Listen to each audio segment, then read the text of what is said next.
இன்னைக்கு டேஸ்டியான ஒரு கேரளா ஸ்பெஷல் ரெசிபி ஒன்று பண்ண போகிறேன். இது Comali சிவாங்கி பண்ண ரெசிபி. ரொம்ப சிம்பிளாக ஈஸியாகவே பண்ணிடலாம். இந்த சுவையான சேனை கிழங்கு பொள்ளிச்சது எப்படி செய்கிறதுன்னு இந்த வீடியோவில் பார்க்கலாம். நான் 200 கிராம் சேனை கிழங்கு எடுத்திருக்கேன். இதில் 1/4 டீஸ்பூன் மஞ்சள் பொடி, 1 டீஸ்பூன் மிளகாய் பொடி, 1/4 டீஸ்பூன் நல்ல மிளகு பொடி, தேவையான அளவு உப்பு, 1/2 டீஸ்பூன் இஞ்சி பூண்டு பேஸ்ட் சேர்த்து நல்லா மிக்ஸ் பண்ணதுக்கப்புறம் ஒரு 30 நிமிஷம் ஊற வச்சுருங்க.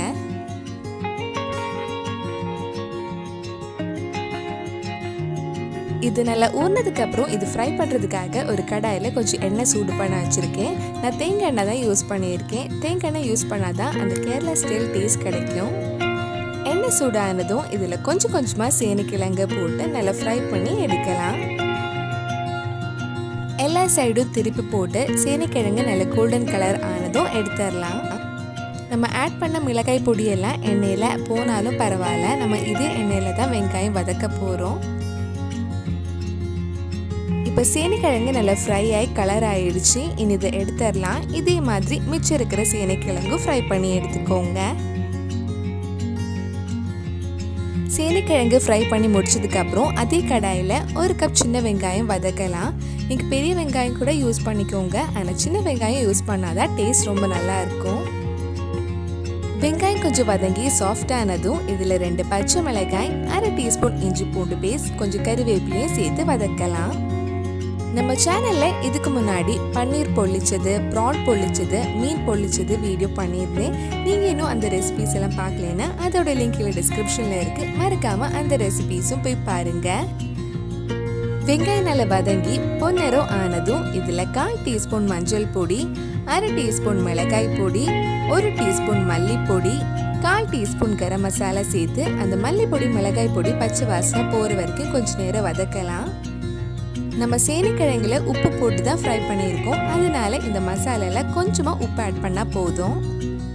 பச்சை வாசனைலாம் போனதுக்கப்புறம் இதில் சின்னதாக கட் பண்ண ஒரு தக்காளியும் சேர்த்து வதக்கலாம்.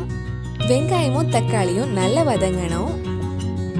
நம்ம சேனலில் நிறைய வெஜ் ரெசிபியும் Comaliயோட ரெசிபிஸும் பண்ணியிருக்கோம். அதோட லிங்கும் கீழே டிஸ்கிரிப்ஷனில் இருக்கு. வெங்காயம் தக்காளி வதங்கி இப்போ நம்ம மசாலாவும் சூப்பராக ரெடி ஆயிருக்கு. பொள்ளிச்சது பண்ணுறதுக்காக ஒரு வாழை இலை எடுத்திருக்கேன். வாழை இலை லைட்டாக கொஞ்சம் அடுப்பில் காட்டினாதான் அந்த வாழை இலை சாஃப்ட் ஆகி அது ஃபோல்ட் பண்ணுறதுக்கு ஈஸியாக இருக்கும்.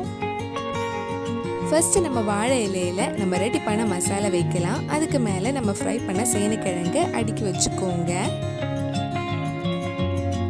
சேனைக்கிழங்கு ஃபுல்லாக வச்சதுக்கப்புறம் நம்ம மிச்சம் இருக்கிற மசாலா இதில் ஆட் பண்ணி ஃபுல்லாக கவர் பண்ணலாம். இதுக்கு மேலே கொஞ்சம் சின்னதாக கட் பண்ண பெரிய வெங்காயமும் நல்ல வாசனை ஃப்ளேவருக்காக 2 டீஸ்பூன் தேங்காய் எண்ணெயும் கொஞ்சம் கறிவேப்பிலையும் ஆட் பண்ணதுக்கப்புறம் நம்ம இதை ஃபோல்ட் பண்ணலாம்.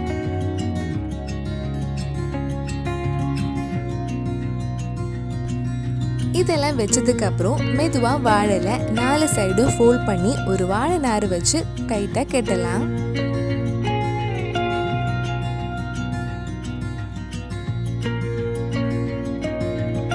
இந்த மாதிரி கெட்டினதுக்கு அப்புறம் ஒரு தோசை கல்லை வச்சு ஒரு 5 நிமிஷம் லோ ஃப்ளேமில் வைக்கலாம்.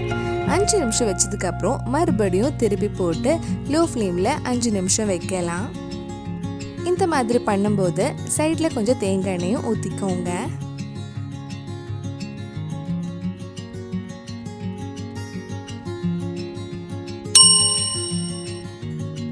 ஓப்பன் பண்ணும்போது வாசனை சூப்பராக இருக்கு. அவ்வளவுதான், நம்ம சேனைக்கிழங்கு பொள்ளிச்சது ரெடி ஆயிடுச்சு. கண்டிப்பாக நீங்களும் இந்த ரெசிபி உங்கள் வீட்டில் செஞ்சு பாருங்க.